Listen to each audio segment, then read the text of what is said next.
be going live.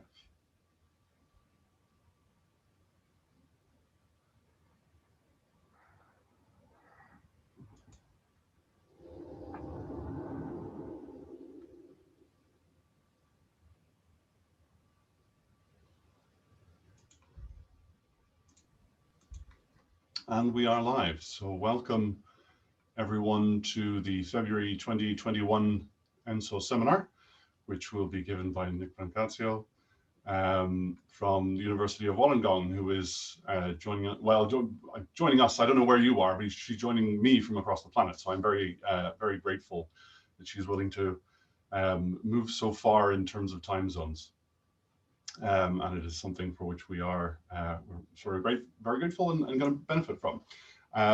Just as we wait for people to join and for the sort of catch up through the live stream, I just wanted to take a couple of moments to note the passing of a significant figure for the enactive, and I guess by transitivity, the ENSO community, and that is John Stewart. John was a crucial figure in the setting up of the community of enactive researchers, particularly in Europe. Himself and Olivier Gapin and Chardonnay set up a series of inaction summer schools through the noughties and I think up to about 2009, 2010, which were significant events in sort of creating, building a community, or an enthusiastic community of enactive researchers. He was a very vibrant and enthusiastic, irascible individual, and you daren't ask John for the time of day without making preparations, because he would answer in with the full sort of force of his being and throw himself into any conversation. So, and it is in that spirit that we will be able to move, in fact, to getting into a new and I think particularly fascinating conversation today. Nick Brancazio is a postdoc researcher at the University of Wollongong. After completing your PhD, also at Wollongong, is that right? So, and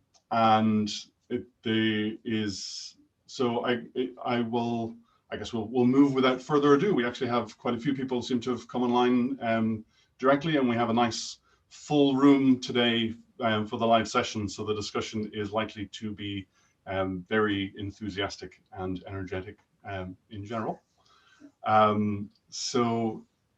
Nick, I will invite you to give the February ENSO seminar on regarding perspectives. All right, thank you so much. And thank you so much to everyone for being here. First, I'd like to acknowledge the traditional custodians of the land on which I live and do my research, the Wadi Wadi people of the Darawal Nation. I'd like to pay my respects to their elders, past, present, and emerging. I don't know if this is still okay to do, Marek, hold on just a second here. But I did have some recommendations, if that's all right. Oh, please, yes. Let me just, I don't give a lot of presentations, so give me a sec here. So there we go. Good, all good? Perfect, yes. Thank you. Okay, so yes, I'm a postdoc here at the University of Wollongong. A lot of my research up until now in my thesis studies was on putting together feminist theory, specific areas of feminist theory and enactive cognition, which is what I'll be talking about today. But my research at the University of Wollongong right now on my postdoc for the agency and intelligence on multiple scales project with Patrick McGivern in the McGivern Lab is on more minimal senses of agency So I wanted to give a shout out to a couple special issues here real quick. So there's a special issue of Philosophical Transactions B that just came out. There's a second issue. It's a two-parter because there were so many contributions. And the second issue comes out very soon. It's on basal cognition, and it's edited by a bunch of excellent researchers on basal cognition. And I'd like to also just quickly do a more self-serving recommendation of our special issue that just came out in December, featuring a bunch of excellent researchers that have given talks at our various minimal cognition seminars. So there's those. It's a really exciting kind of field right now, an exciting place to be working in basal cognition and minimal cognition. So with all of this research coming out, I do hope that people will have a look at these and get excited about some of these topics. Okay, so that's my talk regarding perspectives, bridging feminist theory and activism. So this is some of the themes that I've been researching over the past, few years, or several years, I guess now, have been on lived identities and agency. So what I'm really interested in looking at is how different senses of agency, and I'll assume a lot of background knowledge in enactivism for this. So, you might be familiar with sensory motor life or linguistic bodies, and the different senses of embodiment and the different types of entangled agencies that we talk about in enactivism and in those books and going back throughout the tradition. And I've been really interested in looking at how kind of these different senses of agency interact in the phenomenological sense, or how they scaffold and constrain each other and what that looks like, and how lived identity really shapes those things. So not only, in the more minimal kind of agential sense, but also in the or pre-reflective even, but in how it is that how we think of ourselves and how we tell stories about ourselves, how we imagine ourselves in the future, the kinds of plans that we make, how that kind of agency shapes our pre-reflective agency, and kind of vice versa. So what exactly are the relationships between these different senses of agency, and how do lived identities fit into and shape those different kinds of cognitive processes? So there's some of my work, and there will be more. So my motivations in doing this work, and I probably should have said this is, I'm not going to give you a philosophical argument. Really, I'm just going to kind of talk about what drives my research, why I do it, and hopefully just kind of have kind of a maybe make this more personal, I guess, rather than just handing you an argument. So anyways, my motivations in doing this research are to, understand agency better, but also to make sure that, think about how it is that different, identity and things like social norms both interact with each other in shaping our agency and our experience. So, a lot of times when we talk about the social, what we talk about is social norms or things like that, and how they impose on us and how they shape us through imposition, and not so much how it is that, we have social identities and live these social identities.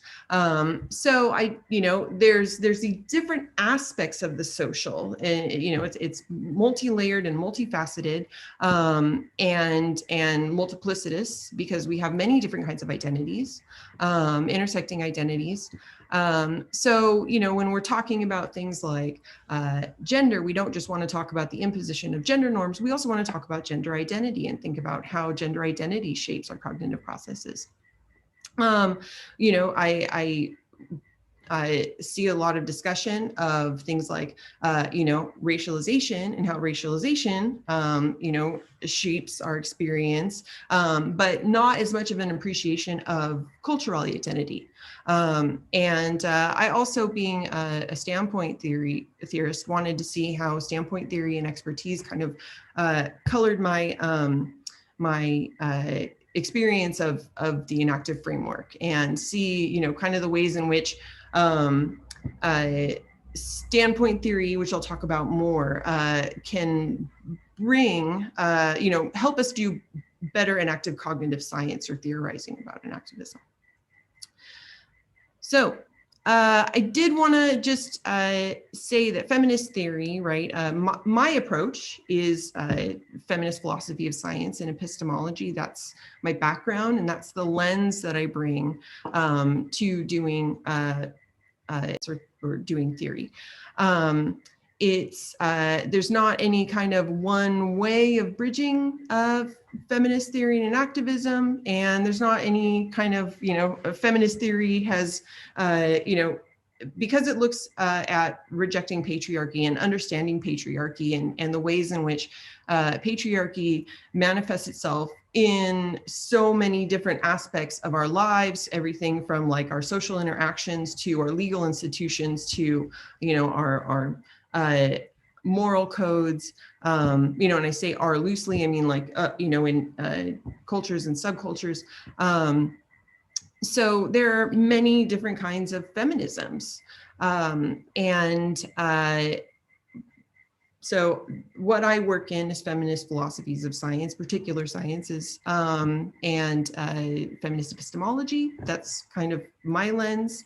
And I also want to explicitly say that, like I said, feminism is about, rejecting the patriarchy, understanding how it has its effects, and figuring out how we can, unearth and get away from it, right? It's not about identity policing. It's not about, policing the borders of womanhood. It's not about preferencing, certain types of women over others, or, trying to advance the goals or interests of, let's say, white women over other women. I just, because of the rampant transphobia that we find in philosophy right now, I just want to be very explicit and very clear that transphobia is antithetical to the political aims of feminism. So just get that out there. The kind of two things that I'm going to focus on today are the difference between situatedness, so the particularities of sociocultural positions, visible and lived identities, ways of knowing, and standpoints, which are kind of cultivated collective knowledge that gives a privileged perspective on one's situation, and the manifestations of different kinds of, the uniqueness of experience to particularly situated people, and the privileged perspective on related systems of oppression. So what do feminist philosophies of science do? This is Evelyn Fox Keller, one of my very favorite feminist scientists. I won't go through this whole list. I have uploaded these slides already on my website, so you can look through any of this afterwards. Feminist philosophies of science, a couple of things they do are examine the impact of gender roles, gender-associated traits or values on scientific practices, how we frame questions or how we come up with questions, the kinds of things that we decide are valuable things to investigate, and how we carve up phenomena of interest. It examines how assumptions about gender and gender tropes, right, make their way into the way that we theorize about or do science, the way that we, build narratives around our data or conclusions. Importantly, it examines how and where gender is ignored or not taken into account, or gender and other intersections with identity or other identities, where it really ought to be included. So, all those other wonderful things and more, of course. So here's a quote from Keller: scientists in every discipline live and work with assumptions that feel like constants. That's what good science is, right? We have to share assumptions to be able to do science together, but that are in fact variable and given the right kind of jolt, subject to change. Such parochialities, like any other communal practice, can be perceived only through the lens of difference by stepping outside of the community. So really, there's a lot that dominant persons can take for granted, a lot of assumptions that really, about how things are, about, what kinds of values and interests everyone has, the kinds of generalizations from those dominant perspectives. And, those are going to be more salient to people who aren't coming from those perspectives. So I wanted to just quote John Stewart here as well, because he does make a similar point, but I have to move my little Zoom window here. So there need be little surprise that we are largely unaware of the implications of our social situation. The fact that we have no clear consciousness of the effects of our social life on the way we function cognitively cannot be taken as evidence against the hypothesis that conceptual thought is socioculturally shaped, not transcendental. And what this is his 2014 paper, where he's doing a Marxist analysis of the way that concepts are socially shaped through our different through our socioculturally situated, like different kinds of markets or different ways of exchange. But still, like the point here, right, is that just because we're not aware of the kinds of assumptions that we're making, right, like from within our own perspective, doesn't mean that they're not there. Oh, I moved my thing and now it's angry. Oh, there we go. Okay, so, oops. So, if you know a bit about feminist theory, and again, I assume most of us know enactivist theory pretty well, there's a lot of overlap in some commitments there. And Victoria Pitts-Taylor has called this the accidental feminism of situated cognition more broadly. And I really like that, so I put that in there, right? They both recognize the importance of context in talking about cognitive processes. So, we see this in a lot of, we think of cognition as involving, an organism environment relations. And this is also taken up in like feminist new materialism, for example, quite a bit. For the notions of intersubjectivity, embodiment, and relationality. So, these are all words that are very familiar from enactivism, but these are also, we see this in a feminist phenomenology, in feminist epistemology, and in feminist ethics. Recognize that our habits create pre-reflective differences in our perception of the world. Again, feminist phenomenology talks about this. Advocate for non-reductive or holistic or pluralistic naturalisms, and this, like, just recently in Helen Longino, and going back quite a ways to 1990s Helen Longino and many other approaches to feminism, and both discuss the subjectivity of scientists. So a lot of overlap in some core language kind of commitments, guiding things. But I just wanted to point out that there's a lack of political alignment, though, that's really important. So, as I've already explained, feminism and feminisms, right, are politically motivated. So just because there's an overlap doesn't mean that, enactivist work is going to be doing the same kind of work. Because there's a lack of political alignment, and activism is still, susceptible to having some issues, like, building patriarchy, white supremacy, and ableism, and other things right into the methodologies and assumptions of our research program. And Burhane and Guest wrote a paper on kind of these issues within the computational sciences recently. And so, that's kind of a good warning to look at. There, we have susceptibility to replicating problems of ontological or methodological individualism by homogenizing experience, from specific individuals. And one thing I'm really concerned about is the reification of gender, race, and other identities as, a single axis of influence rather than, being multifaceted and intersectional. And I have concerns about treating them, generalizing or theorizing from, one level of analysis, looking at social norms or interactions, or just at structural things, when there are so many different layers on which these things, are important and meaningful, but also that, oppressions are experienced.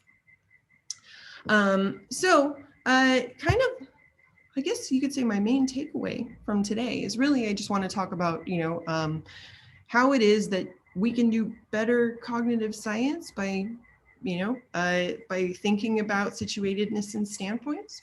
Having diverse perspectives in scientific communities, it is a way of encouraging attention, bringing more attention, increasing the saliency of issues. But I think people mix up situatedness and standpoints often because we don't have a good grasp, or many people don't have a good grasp of standpoint theory, and that there is a collective aspect to standpoint theory, There is a collective building of expertise, of privileged knowledge on the values and interests of particular groups, and the manifestations of things like patriarchy and white supremacy on many, many different levels, we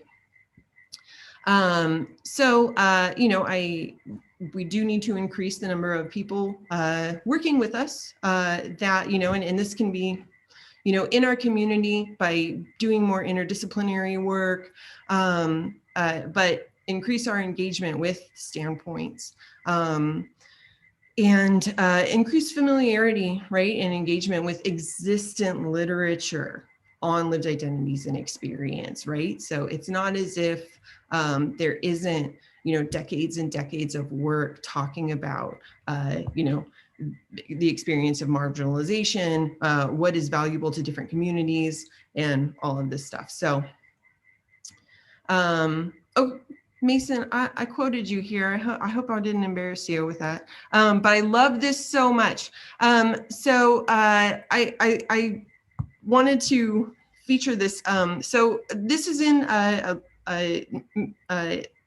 Mason Cash's 2013 paper, and he's talking about putting together extended cognition and talking about relational autonomy, drawing from feminist researchers.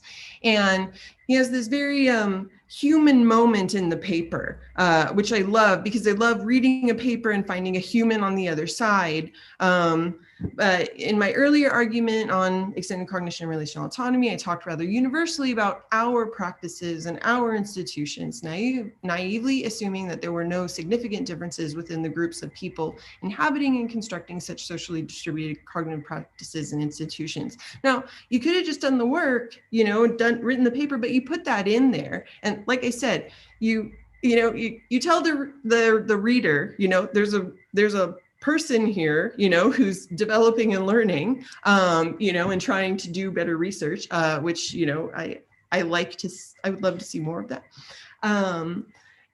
But also you invite the reader to kind of pause for a second, I think, in encountering that and go, you've taken a moment to reflect on your work, and you invite the reader to, or, things that you have changed in how you do your research, and you give the reader kind of a second to also maybe ask themselves that questions and do a little self-examination. So, okay.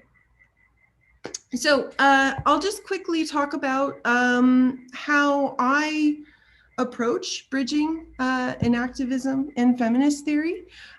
So here's kind of, I'm not going to talk about my previous work. I've been thinking a lot about enactive epistemology. So here's kind of how I go about creating my thinking space, and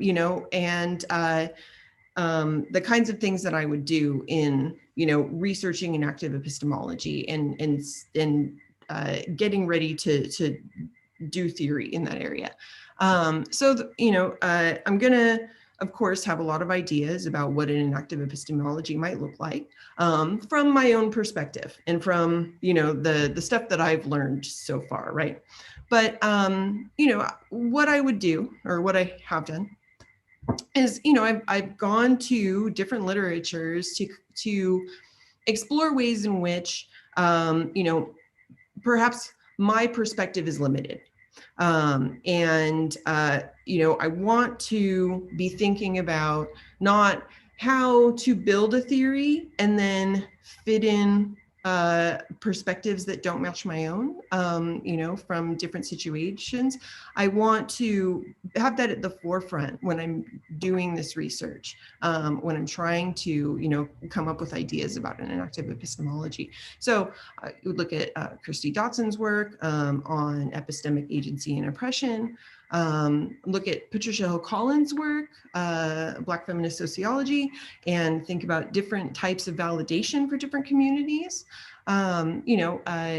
Eileen Morton Robinson and experiences of colonization in putting together, in having different ways of knowing as a Indigenous researcher, Australian Indigenous. Gail Polhouse, and think about how it is that marginalized groups, their epistemic tools and resources are devalued in traditional epistemology, traditional Western epistemology. Look at Linda Alkoff's work on epistemic identities. Look at, I've recently come into this thanks to John Sutton, Karen Perlman and McKay and Sutton's work on different kinds of epistemic objects, which is something I read into and Karen and I have been discussing, but different ways of expressing knowledge that aren't, your propositional statement. And distributed creativity in creating those different kinds of objects for Karen Perlman's films. And then I'm going to ask myself as I do my research, if I'm running into problems, if I'm having headaches over trying to make my research work using only the resources of, let's say, the enactive framework alone, or a specific area of enactivism, I'm going to ask myself, is it that my research doesn't fit the framework, or, does the framework not fit this research? Does it not fit all of these perspectives? And, I may decide to, expand things, or I may decide to pull from other, kinds of frameworks that actually do have the resources that I need to talk about what I want to talk about and what I think is important. And I always ask myself, what am I advocating for? Am I just arguing, or am I, trying to do something with this work? And in this case, I'm really interested in thinking about, and have been thinking about, the value of epistemic diversity and different ways to discuss the value of epistemic diversity. So I want to, I do not speak for all feminist researchers in any way. That's just how I would approach writing a paper, and the kinds of questions that I would ask, and the kinds of things that I would look at. But there are a lot of people doing what I would call feminist feminist philosophy of cognitive science, if in the kind of feminist philosophy of science tradition. So there's work by Michelle Merritt, Hannah DeJager, Elena Kafari, Michelle Maisie, and Jeff Jacobson, Victoria Pitts-Taylor. And there's precedent of this kind of approach in the literature on neurofeminism and in the neurogenderings network. So I do really recommend everybody have a look at all of that stuff and see how other people have put these things together. So just to wrap up, I think I'm right on time here. Doing good and active cognitive science, I think. Philosophy of cognitive science asks of us that we engage deeply with work that gets us away from generalizations about cognitive processes from dominant perspectives. It asks of us that we build representative, inclusive research communities, that we recognize and respect researchers with standpoints, and who've developed expertise in marginalized identities. So people who've really done the homework and engaged and tried to understand, different types of identities. And really that we engage with the existent literature on lived identities. So in doing work, within enactivism to incorporate these, that we don't start from scratch, that we recognize that there is so much work out there, like so much rich literature on, different kinds of standpoints and different ways of being situated. And that's it. Thank you. Thank you very much. Thank you, Nick. It's a wonderfully rich talk, and there's loads there to get into. There's so many things I love. I haven't come across Pitts-Taylor's notions of accidental feminism before, but it's a beautiful. It has a delightful resonance for the enactive approach in terms of as we enact in action. The idea that at any given time, it's not the unfolding or the sort of the activation of a particular type of function or the particular performance of a preformed act, but rather using the resources in the immediate setting and circumstances to continue our actions, whatever they're doing. And some of those, none of those resources are neutral. They're better for certain purposes and more limited for others. And insofar as that there are opportunities for more sort of feminist activity because of that sensitivity to situatedness, it's a lovely thing, so long as we then make the effort and take the opportunity to actually use them for feminist ends and for the ends of justice. So I think that's and as well the whole notion that once we properly acknowledge that lived experience has a fundamental role in cognitive science. So we've been just in denial about that for a very long time. But once we sort of accept it as, no, this is genuinely scientific and should inform the science in a direct fashion, then all of a sudden we have this whole massive range of resources which just cognitive science has been blind to for decades, but other people have been doing incredibly important work on. So those are some really lovely points that I think, I don't know, there's lots of richness to talk about. I'm going to shut up now. We have a number of people here live to speak, and I will keep an eye on there's lots of applause streaming through the YouTube channel and the YouTube discussion. So if there is anyone who would like to speak from in the room, as it were, raise your hand or just wave at the camera. Mason, so Mason's first hand up there. So, of course, I'm really interested, and thank you for mentioning my paper. This was my experience sort of coming at this question about situated cognition, was trying to think of us as socially situated beings and how that might affect considerations of like responsibility for action, particularly sort of what count as my cognitive processes given that I'm embedded in this huge network.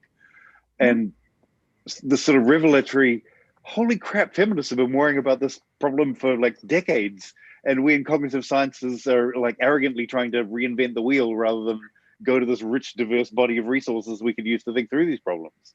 And when I started doing this, it's like there's I can't think of the right kind of term for an overwhelming amount of like really thoughtful, insightful research on situated cognition happening in feminist philosophy that many of us in cognitive sciences are just sort of dismissed as, well, let's just worry about other people's issues or whatever. And when you come at that humbly and look with the eyes of a philosopher of cognitive science, it's like there's a huge amount of really insightful, thoughtful, mind-blowing kind of research there.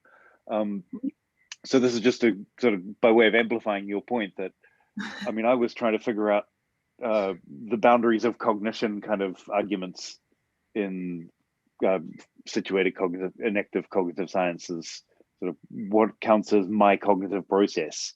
And a lot of that literature basically turned everything I thought I was going to be doing on its head when I suddenly realized just how deeply embedded in networks of shared cognition we are.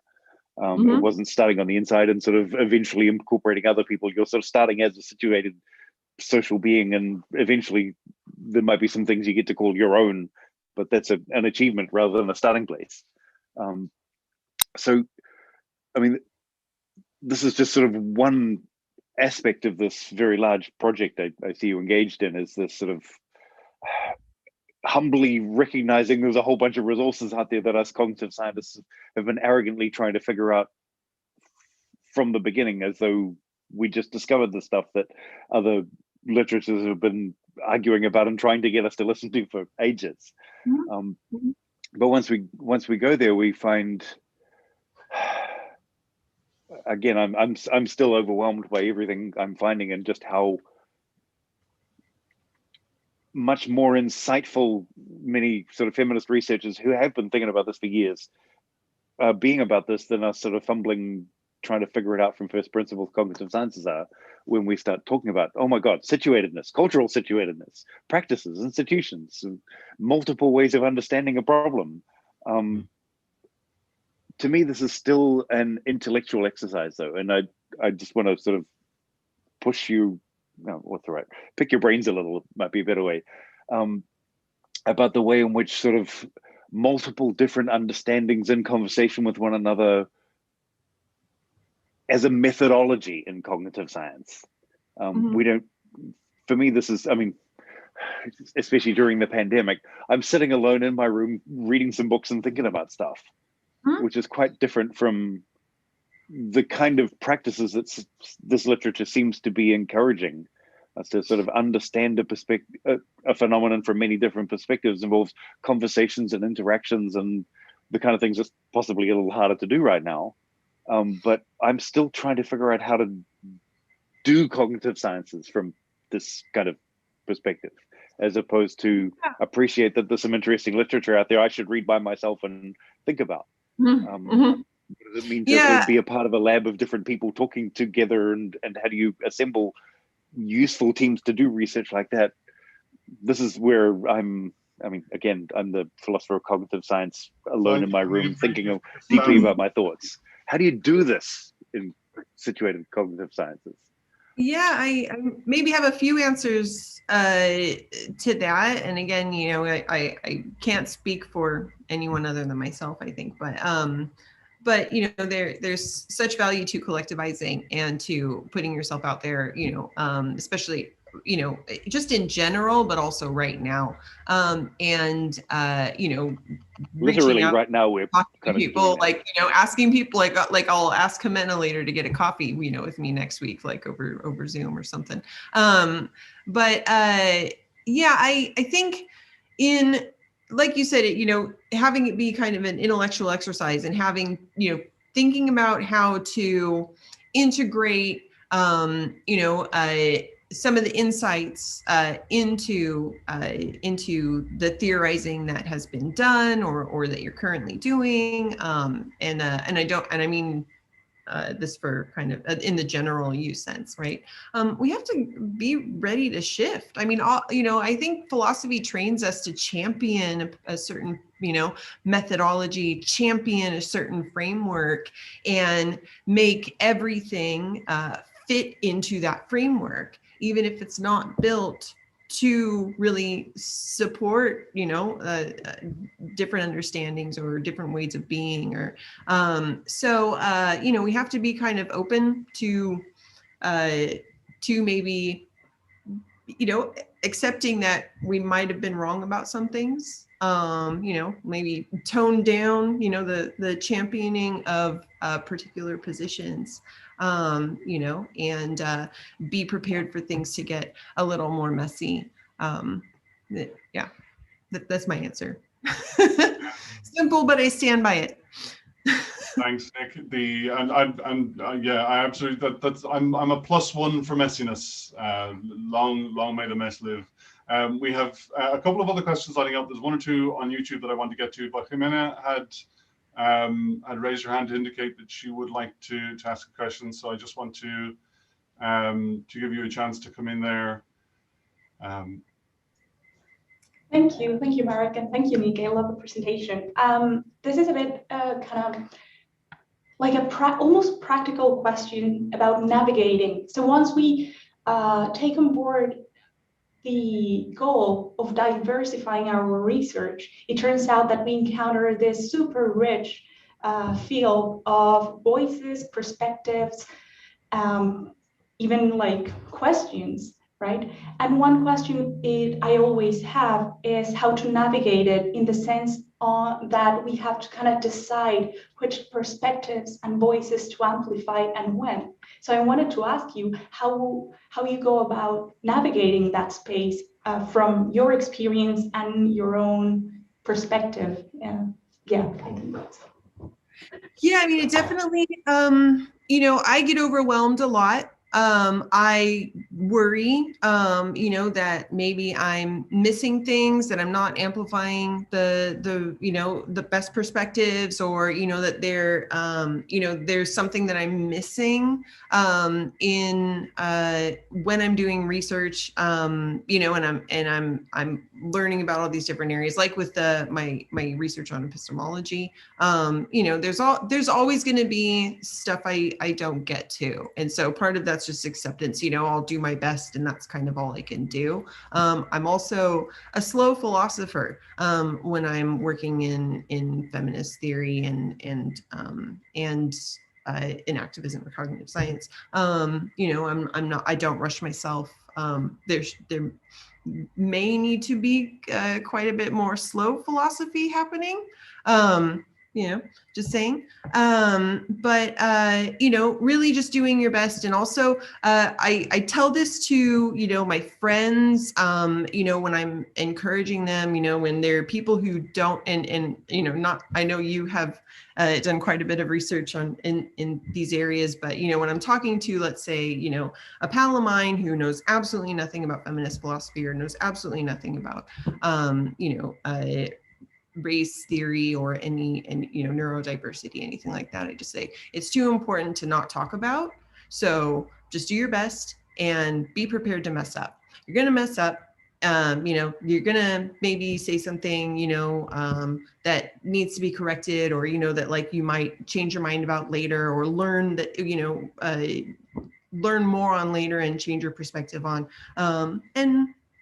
It's, you just kind of accept that.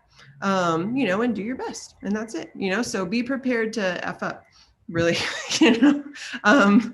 and, if you've already kind of accepted that that's a possibility, and you just do your best anyways, like I said, it's too important to, not do, so, yeah. Thanks for that's a delightfully positive aspect to the whole approach, isn't it? That because we're constantly becoming, redemption is always possible, right? We're always screwed up one way or another. The trick is to make the next bit better. And so I find it rather an optimistic view, and it's nice. So I will, Fred has indicated he wants, so just before Fred comes in, and there's just a couple of questions that come up on YouTube, and I want to relay at least one in, and then we'll come to Fred. I know, although, what time is it now? Because I know Fred has to run off. Well, okay, so I'll do one quick question from YouTube and then Fred. So Naomi Beecroft on YouTube has asked, it's pretty obvious what feminists can offer enactivist theorizing. What, if anything, do you think enactivist theorizing can offer feminism? Feminism, sorry, she's the plural. Naomi is a good friend and comrade of mine, and a brilliant feminist theorist. Naomi, well, I'll just say, I don't know that enactivism has anything to offer feminist theory in general, right? Now, might there be resources from enactivism for doing particular, very specific types of feminist theory? Like, yeah, it's definitely possible, right? So, let's say that somebody, let's say that, working within, let's say, philosophy of, feminist philosophy of biology, other particular kinds of feminist philosophies of science, for example, which is what I know. I think that there are resources from enactivism that could be very useful, right? So thinking about, how it is that, biological structure or biological processes, scaffold up, and the, let's say, the relation between, biological processes and cognitive processes. There might be things that could be useful to somebody looking at, theorizing about gender, which I don't do. But do I think that the political aims of feminist theory, are going to benefit from resources in cognitive science? I'm more skeptical of that. I think that they stand on their own. So. Thank you very much. So I will give Fred the opportunity then now to come into. Want to say something, Fred? Thanks, Nick, very much indeed. I love Naomi's comment there because it got me wondering, the accidental feminism thing, how situated cognition can lead to accidental feminism, led me wondering the other way around, whether feminism can lead you to be an accidental enactivist as well. Enactivism being so poorly defined, why not? Very, very many of us are involved in not in making further distinctions and boundaries, but rather in undoing conceptual distinctions that have tied us in knots. And as Mark would say, living with the mess that results therefrom. And this is something that is not common to one field, but there's very, very many contemporary currents that would encourage this. One that is common to enactive thinking and feminist theory and very many others is the refusal of the carefully constructed boundary between the natural and the cultural. I think we're all sufficiently familiar with this, and you can find it in everywhere across the board, right? And we don't have to defend that. The other, another such distinction that leaves you in a mess, but it's a good mess to be in, is querying the construction of the person as a distinguished entity, which thereby brings into being what we might call the social. So if the social is that which arises after preformed persons interact, then that preformation predetermined the social. So undoing that and realizing that the social and the personal are fluid is something that is very much a common concern, I think, to very, very many of us.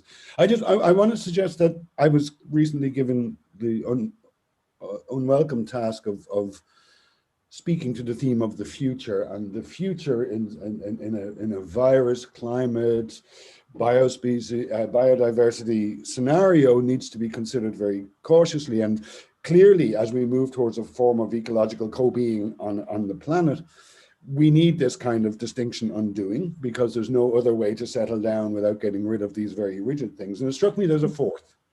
So as well as the nature culture and the person social, the personal and social, sorry, there's a third element in here that needs to be co-queried, and that's the sovereign. It is your reference to the patriarchy is just one aspect of this, but again, I think this is a common concern. It naturally, of course, lands us in hot water, because now if we actually question who do we have to follow, to whom do we answer, who is it to whom we are collectively responsible, obviously that lands us in a big mess. And I'm not going to advocate for any resolution or distinction or positive statement there. But I find it encouraging that rather than talking about these camps, which may or may not help each other, but recognizing that precisely this undoing of distinctions and living in the mess seems to all of us to be a glaring necessity. Is that a fair way of dealing with some of this? Yeah. Yeah, no, I'm on board. Yes.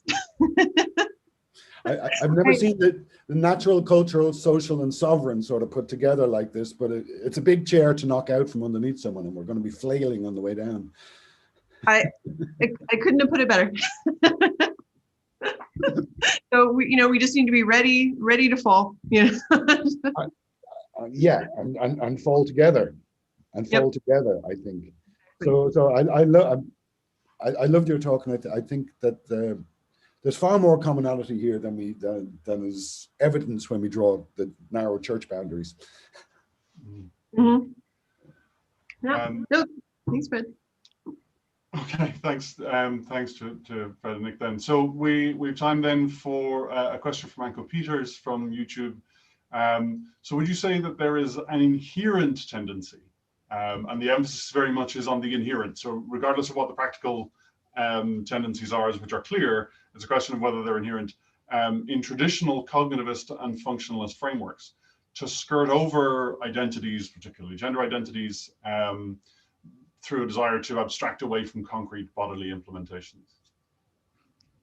Hi, Anko. Anko's one of my very good friends. So is the question, I'm sorry, I missed some there in the middle. Is the question whether or not the cognitivist paradigm is maybe less well placed to incorporate, I think so. So and not just that's how it's tended to go, but that it's inherently limited in that way.